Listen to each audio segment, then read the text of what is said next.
alguien llegue a ayudar a otra persona. Desafíos que son propios de un ministro de Hacienda como Mario Marcel, cuya una de sus canciones favoritas es precisamente esta, me lo acaba de decir. Es una especie de metáfora de su pega, ministro. Yo creo que metáfora de muchas cosas que a uno le tocan en la vida, ¿cierto? Es verdad. Así es. Y por supuesto también tiene que ver con los desafíos que a uno le tocan como ministro de Hacienda. Acabamos de completar 3 años de gobierno, 3 años que han sido bien desafiantes para la conducción económica y donde, probablemente podemos hacer ahora un balance. Lo vamos a hacer. No hay montaña suficientemente alta como para lograr un acuerdo de pensiones, por ejemplo. Oiga, por ejemplo. Pero antes de eso, supongo que está contento de no haber aparecido en los chats que se filtraron. No sé si estoy, porque... Yo por lo menos yo no lo vi a usted. Ya. Sí, por los chats, yo digo, ¿hay algún chileno o chilena que no pelee a otros por el chat? Pero yo creo que aquí lo complejo es que hubo un fiscal que encargó una incautación muy urgente de un celular para su investigación. Tan urgente era que coincidía con el trabajo de parto de la propietaria, y lo primero que ocurre con ese celular es que se filtra un chat. Entonces es una situación complicada. ¿Es preocupante? Preocupante, encuentro yo. Ministro, antes de que entremos en otra materia, le quería preguntar porque esta semana, claro, el jueves de esta semana comienza la reunión del Banco Interamericano de Desarrollo acá en Santiago, que se hace como 20 años que no se hace en Chile, ¿no? Sí, la última fue en el 2001 y en esta oportunidad se va a hacer en Santiago del 27 al 30 de marzo, pero además vamos a tener 2 actividades, 2 seminarios importantes en Punta Arenas. Así que vamos a aprovechar para que sea una oportunidad para ver el país más allá de Santiago. Ya, y eso lo de Punta Arenas es esta semana que comienza, ¿no? Comienza el 20. El 20, claro. El 20 con un seminario sobre con autoridades regionales y locales de toda América Latina. Y después el lunes y martes un seminario de inversionistas, particularmente focalizado en inversiones en energías renovables, en reducción de emisiones de carbono, también en Punta Arenas, y después ya nos pasamos a Santiago. Es buena oportunidad para mostrar proyectos de inversión, supongo, ¿no? Por supuesto. Justamente vamos a tener en Punta Arenas este seminario de inversionistas. Seguramente se va a hablar mucho de los proyectos de hidrógeno verde, ¿cierto?, que tenemos allá en esa región. Y luego en el resto de la reunión vienen no solamente las delegaciones de los distintos países de América Latina y miembros del BID, que son 45 países, sino que además vienen muchos bancos de inversión, clasificadoras de riesgo, analistas, empresas, vienen también organizaciones de la sociedad civil, van a venir probablemente entre 3.000 y 4.000 personas a participar en este evento. Ministro, a propósito de inversión y del desarrollo de la economía, la Confederación de la Producción y el Comercio hizo una declaración esta semana después del ominoso crimen de Graneros, diciendo que Chile estaba perdiendo la batalla contra la delincuencia y que esto, en definitiva, estoy resumiendo, tenía costos en productividad y costos para la economía. ¿Qué le pareció esa declaración en principio? Bueno, la delincuencia por supuesto que tiene costos para la economía, porque significa que, por ejemplo, las empresas tienen que invertir más en seguridad, en sistemas de seguridad, tienen que pagar más seguros, tienen que a veces ajustar los horarios de trabajo, ¿cierto?, para resguardar la seguridad de sus trabajadores. Sin duda que tiene un costo y es natural, por lo tanto, que lo expresen los empresarios. Pero lo que uno tiene que tener claro es qué es lo que está pasando, cómo está reaccionando el Estado a esta situación. Y en esto yo creo que tenemos que tener claro que si uno mira simplemente las estadísticas, va a encontrar que tuvimos un periodo de 7 años en que todos los indicadores de delincuencia subieron de manera sistemática, mientras bajaban los recursos para seguridad y para administración de justicia. Y en los últimos 2 años, esas dos cosas han revertido las tendencias que traían. Ahora, revertir la tendencia no es suficiente para que desaparezca, ¿cierto?, el crimen, pero uno tiene que saber si va o no va en la dirección correcta. Y yo creo que esto es una batalla de largo plazo. No es algo que se cambia de un día para otro. Y si le sigo, ¿la declaración de la CPC no toma en cuenta ese cambio de tendencia que usted afirma? No lo sé, yo por lo menos cuando he conversado con ellos, con los dirigentes empresariales, reconocen que hay un trabajo que se ha estado haciendo, reconocen todo el trabajo legislativo que también ha ocurrido, pero a veces, es cierto, la ansiedad o la preocupación a partir de situaciones como este crimen tan terrible, a veces, claro, hace inevitablemente perder un poco de perspectiva. ¿Usted comparte la declaración del subsecretario del Interior que dijo que el empresariado estaba como mirando desde la galería este problema de la seguridad y no asumía sus propias responsabilidades? Bueno, el empresariado tiene, por supuesto, hay parte de responsabilidades que tiene para cooperar en el esfuerzo por combatir la delincuencia. Por ejemplo, yo creo que en este mismo programa, en una oportunidad anterior, hablamos sobre ¿cierto? Los resguardos que deberían tener las empresas respecto de sus trabajadores. Creo que fue a propósito del asalto a una farmacia, me parece. Claro, sí, claro. Y ahí hubo porque la Dirección mucha... del Trabajo estaba pidiéndole a la farmacia que tuviera una más determinada. Entonces ahí hubo mucha reacción, pero yo creo que todos tenemos que empujar en la misma dirección en el ámbito que nos corresponde, por supuesto. O sea, pero se entiende que la responsabilidad principal es del Estado, ¿no? Por supuesto que es del Estado. Y por supuesto que tenemos que tratar de ayudar a que esa responsabilidad se ejerza. Tenemos todavía proyectos de ley en el Congreso. En estos días deberían ya irse aprobando los proyectos de fortalecimiento de carabineros, de investigaciones del Ministerio Público. Y una cosa que está más cerca mío es el proyecto de inteligencia económica contra el crimen organizado, que completó 22 meses de discusión en el Senado, que ha estado 4 veces en tabla en la sala del Senado para votar, si todavía no se puede votar. Parece que el miércoles ya finalmente va a ocurrir, pero la verdad es que digamos, es preocupante que tome tanto tiempo un tema de inteligencia, que es cierto, esencial para poder combatir el crimen organizado, que es este fenómeno que ha surgido, que va más allá, ¿cierto?, de crímenes específicos, sino que ya tiene que ver con organizaciones que se conforman para delinquir y para obtener un rédito económico, que es lo que a través de ese proyecto se busca identificar y penalizar. ¿Y usted cree que se logra sacar o ya empieza el síndrome del pato cojo? O sea, si efectivamente tenemos esta motivación por combatir la delincuencia y particularmente el crimen organizado, obviamente tenemos que ser capaces de sacarlo, ¿no? Y uno esperaría que ya despachado por el Senado, esperemos el miércoles porque está citado hasta total despacho, una vez aprobado por el Senado, la Cámara vaya más rápido que lo que ocurrió en el Senado, porque yo digo, si no, pucha, yo me imagino quienes pertenecen a estas organizaciones cómo se reirán de estas cosas. Claro, claro, la política profesional se demora 2 años en sacar el primer trámite de una ley, digamos. Sí, o sea, por supuesto en el camino se han mejorado algunas cosas, se han hecho indicaciones, se han logrado más acuerdos, pero tenemos que acelerar un poquito el tranco.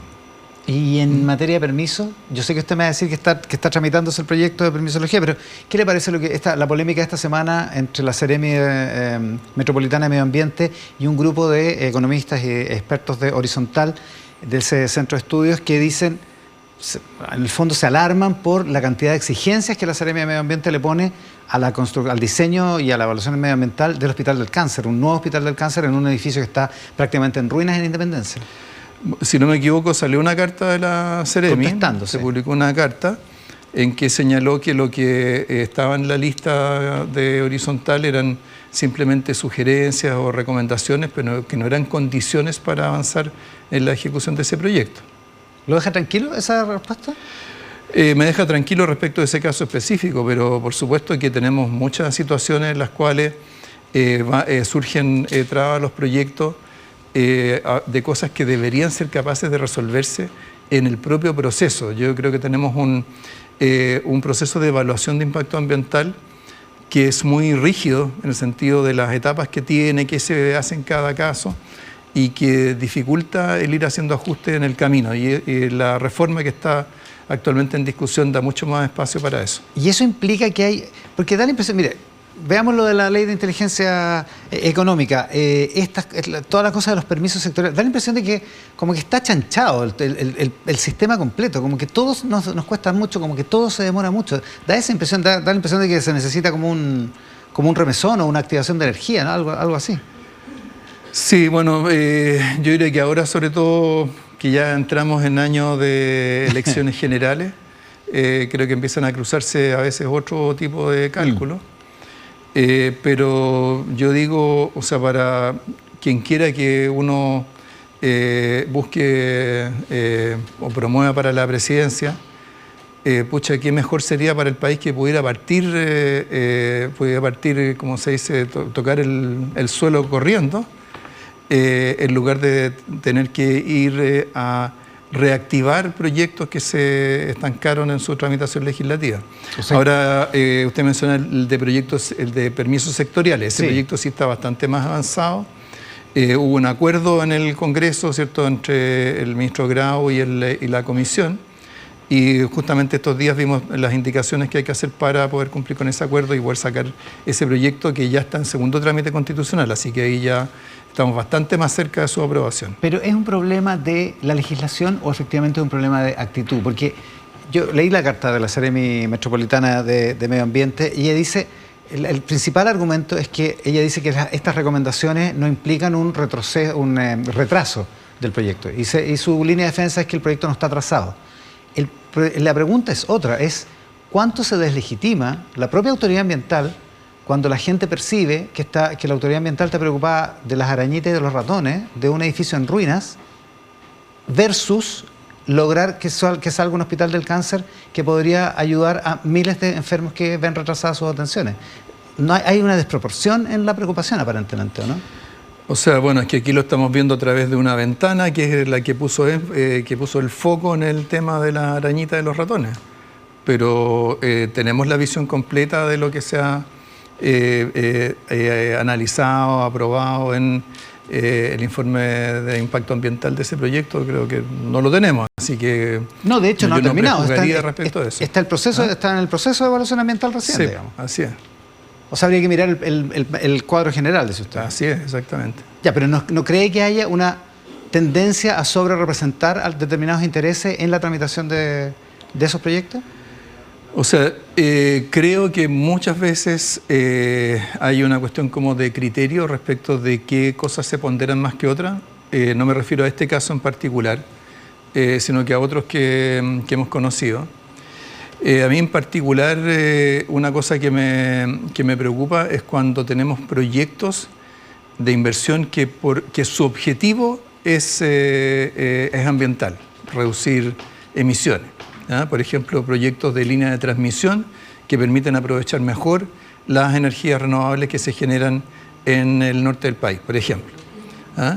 Entonces, creo que deberíamos tener capacidad para que proyectos que tienen ese propósito puedan avanzar más rápido. Creo que eso tuvieran una especie de sello verde, por decirlo así. Por ejemplo. Ministro, esta semana se postergó la promulgación de la reforma de pensiones. Eso significa que, entiendo que se va a hacer o se va a intentar hacer la próxima semana, ¿eso significa que se atrasa todo el cronograma porque ahora hay que dictar una serie de reglamentos, digamos? Sí, o sea, la secuencia es la promulgación, el envío a la Contraloría General de la República para la toma de razón, después se publica en el Diario Oficial y ahí ya entra en vigencia. Uh-huh. Esto no lo demora mayormente, tiene más que ver con una ceremonia, con un evento, ¿cierto?, para efectos de celebrar la promulgación. Ya. Pero el trámite legal continúa, digamos. El trámite legal va a seguir su camino. Ahora, una vez que esté aprobada la ley, o sea, esté publicada la ley, ahí comienza la implementación. Hay muchos reglamentos, muchas normas que dictar. Hay algunas cosas en las cuales ya la Superintendencia de Pensiones se ha adelantado porque ya puso algunas normas en consulta pública, ya puso 3 normas en consulta pública. Ya, eso pueden ir en paralelo, digamos. Sí. Se lo pregunto porque hay beneficios que empiezan a los 6 meses, ¿o no? Exactamente, y las primeras cotizaciones son a los 5 meses. Ya, o sea, hay hartas cosas que dependen de la publicación en el Diario Oficial, digamos. Claro, o sea, de hecho, lo primero que entra a regir es el seguro de lagunas con a través del seguro de cesantía. Eso entra a regir a los 30 días. Después, a los 5 meses, las primeras cotizaciones, a los 6 meses, el aumento de la PGU, a los 10 meses, los beneficios del seguro social. Ya, pero eso, usted dice, no se atrasa significativamente porque se postergó la No incide mayormente la promulgación. Y como decía, nosotros ya desde que se aprobó la ley en el Congreso hemos estado trabajando en la implementación, ya hemos formado los equipos, tenemos toda una estructura de trabajo que está caminando. O sea, ¿es dable pensar que en marzo, por ejemplo, puede subir la PGU, que es el primer beneficio? No, o sea, la PGU, de acuerdo a la ley, el incremento de la PGU para los mayores de 82 años comienza a los 6 meses de la publicación en el Diario Oficial. Por eso, si se publica ahora en marzo. Claro, si se publica en marzo sería, creo que septiembre. En septiembre. ¿Pero es dable pensar eso? O sea, ¿es posible? Es posible, sí. Es que es una buena noticia para los mayores de 82 años. Sí, por supuesto. O sea, yo la verdad es que en estas semanas me he encontrado con mucha gente, muchos adultos mayores que están muy contentos por esto. Están la verdad, muy emocionados de que finalmente haya sido posible aprobar una reforma. Y hablábamos de 3 años del gobierno que se cumplieron este martes. ¿Es esto, lo de pensiones, lo más importante de su gestión? Sí, bueno, es una reforma por su envergadura. Es muy importante, o sea, esta es una reforma que es más sustantiva y que tiene más alcance que la reforma del 2008 y que la creación de la PGU, que tiene muchos componentes, porque cierto, tiene la parte PGU, el incremento PGU, tiene la creación del seguro social, los beneficios del seguro social y tiene todas las regulaciones sobre la industria, la licitación ¿cierto? Del 10% de afiliados, tiene regulaciones sobre inversiones, es una reforma muy amplia y por lo tanto, claro, o sea, va a ocupar independientemente de qué es lo que venga en este año, un lugar bien central en lo que va a haber ocurrido en este periodo.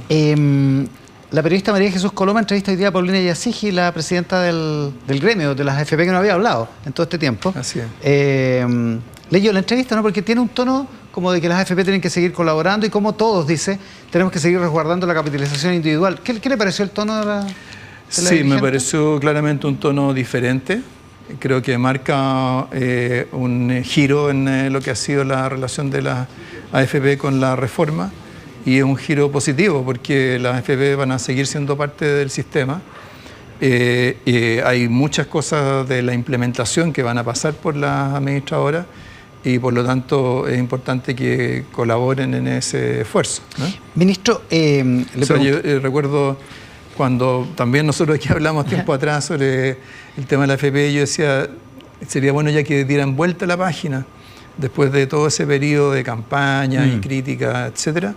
Y yo creo que literalmente se está dando vuelta la página. Literalmente, porque está en la B2, sí. El Mercurio de hoy. Oiga, ministro, le preguntaba yo por el síndrome del pato cojo, por la reforma tributaria. Finalmente, ¿va a haber proyecto de reforma tributaria?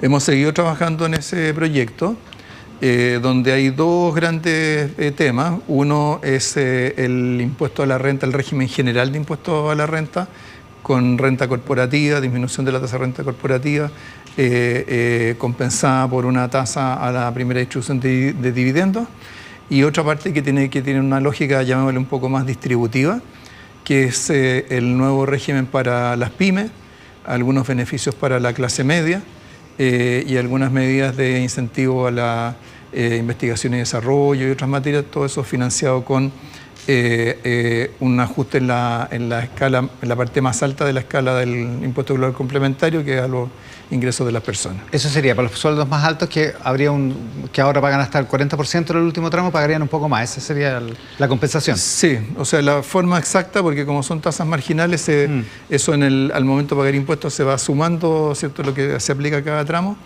pero eso es lo que se ha estado trabajando. Y ya para la próxima semana ya vamos a hacer la convocatoria de las últimas conversaciones antes de resolver y enviar él o los proyectos. ¿Y cuándo espera usted enviar esos proyectos? Más o menos. La semana siguiente, sí. O sea, antes de fin de mes. Sí. ¿Y eso alcanza la tramitación? O sea, depende, siempre depende de la voluntad del Parlamento. O sea, a ver, aquí el tema, ¿cierto?, es si estamos disponibles a una reforma que es pro crecimiento, pero que requiere, ¿cierto?, autofinanciarse, por así decirlo, o sea, ser neutra desde el punto de vista fiscal, que no va a aumentar la recaudación, o sea, no es un aumento de impuestos, pero tampoco va a bajar la recaudación fiscal, porque, es cierto, en materia fiscal tenemos desafíos importantes y no estamos en condiciones de estar sacrificando recaudación. Sí, pues no hay holgura, no hay plata, y además tenemos una guerra comercial en el mundo, en ciernes. ¿Cómo ve la situación para Chile, para la economía chilena? Mire, a ver, yo creo que yo venía escuchando una entrevista al exministro Larraín, que decía que los dos grandes actores son Estados Unidos y China. Eso, por supuesto, que es cierto, además son las dos mayores economías del mundo y están, ¿cierto?, directamente en esta disputa comercial. Pero creo que lo que es novedoso ahora respecto del primer gobierno del presidente Trump es que se involucra a otros países y que se plantea aplicar aranceles con otras lógicas, como desarrollar ciertas industrias o como un castigo a cierto comportamiento. Fíjense, hablaba ahí del tema del tráfico de droga, otras cosas.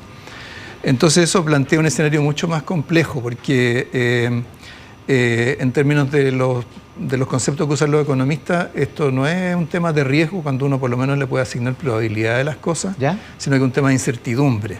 O sea, todos los días tenemos una nueva noticia sobre esta materia. Ahora, todo lo que es la parte comercial, uno tiene que tener claro que un arancel es un impuesto a la venta que lo pagan los consumidores, los que compran, sean empresas o consumidores en Estados Unidos. Que a través de eso se quiera generar un efecto de reducir el comercio con tal o cual país, o un castigo por tal o cual cosa, o desarrollar una industria. Son cosas que ocurren a plazos más largos, pero lo más inmediato es un impuesto a la venta y tiene un impacto en Estados Unidos. Entonces, eso lo que ha hecho es que también vayan surgiendo otras voces dentro de Estados Unidos en reacción a las medidas que se van anunciando.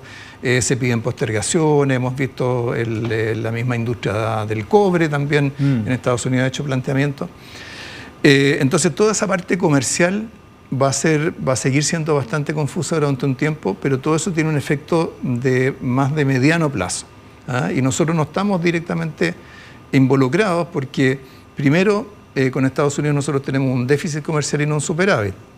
Segundo, nosotros tenemos una base productiva de inversionistas muy diversificada.